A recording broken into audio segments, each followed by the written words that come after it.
प्रशासन के खिलाफ आर पार की लड़ाई, गणेश पवार का आमरण अनशन शुरू।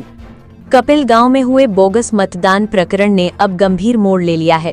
इस घोटाले के विरोध में सामाजिक कार्यकर्ता गणेश पवार ने 14 अगस्त 2025 से कराड़ प्रशासकीय भवन के सामने मैदान में आमरण अनशन शुरू कर दिया है, लेकिन अब तक प्रशासन की ओर से कोई ठोस कार्रवाई नहीं हुई है। पत्रकार परिषद में गणेश पवार ने प्रशासन पर सीधा आरोप लगाते हुए कहा, ये सब प्रशासन की मिलीभगत से हुआ है। ये लोकतंत्र का गला घोंटने का प्रयास है और हम इसके खिलाफ आखिरी दम तक लड़ाई लड़ेंगे। 9 लोकांच्यावरती बोगस मतदान केल्याबाबत गुन्हा दाखल करण्यासाठी प्रशासकीय इमारतीच्या बाहेर 5 दिवसापासून आमरण उपोषणात बसलेलो आहे। परंतु या 5 दिवसांमध्ये निवडणूक निर्णय अधिकारी हे एकदाही मला भेट देण्यासाठी आजपर्यंत आलेले नाही। या 9 लोकांची पूर्वीच्या ठिकाणची असलेले मतदार यादीतील नावे निवडणूक निर्णय अधिकारी यांनी कमी केलेली नाहीत। हे कमी केलेली नसताना त्यांनी कापील गावामध्ये ही मतदार यादीत नावं वाढवली गेली।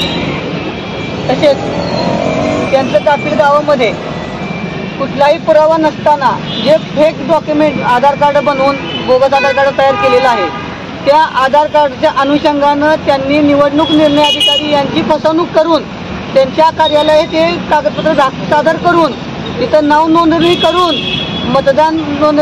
मतदान केलेलं आहे। त्यामुळं ही प्रशासनाची त्यांनी फसवणूक केल्या। त्यामुळं निवडणूक निर्णय अधिकारी यांनी त्यांच्यावरती फौजदारी गुन्हा दाखल करावा। निवडणूक निर्णय अधिकारी यांनी ह्याच्यावरून गोड हात फिरवण्याचा अथवा हात वर करण्याचा कुठलाही संबंध नाही। हा जो सगळा प्रकार आहे तो त्यांच्या निवडणूक शाखेच्या अनुषंगाने असल्यामुळे पूर्ण कारवाई करण्याचा अधिकार हा निवडणूक निर्णय अधिकारी यांच्यावरच आहे। जर त्यांची फसवणूक झाली नसेल तर त्यांनी पत्रकार परिषद येऊन सांगावं की ते बनवलेले आधार कार्ड योग्य व बरोबर आहेत आणि याच्यामध्ये आमची फसवणूक झालेली नाही। तसेच निवडणूक निर्णय अधिकारी यांनी त्या लोकांची नावे कमी केली ती आणि मगच तुमच्या कापीलमध्ये वाढवलेत, हे सुद्धा मला त्यांनी पुरावे इथं उपोषण आंदोलन आम्हाला आणून द्यावं अथवा पत्रकारांना द्यावं। या 9 बोगस लोकांच्या वरती या 9 लोकांनी जे बोगस आधार कार्ड तयार केलेलं आहे त्यांच्यावरती फौजदारी गुन्हा दाखल करावा व निवडणूक निर्णय अधिकारी यांची पूर्ण चौकशी करावी आणि त्यांच्यावरती योग्य ती कारवाई करावी, हे माझं मागणं आहे आणि ह्या मागण्या मी ठाम आहे। याच्यासाठी माझ्या जीवाचं कमी जादा जरी झालं तरी मी मागे पुढे बघणार नाही।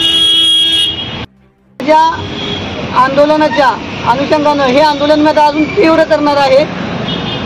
जरी ह्याच्यामध्ये माझ्या जीवितास काही कमी जादा झालं तर या सर्वात निवडणूक निर्णय अधिकारी आणि पूर्ण प्रशासन जबाबदार आहे।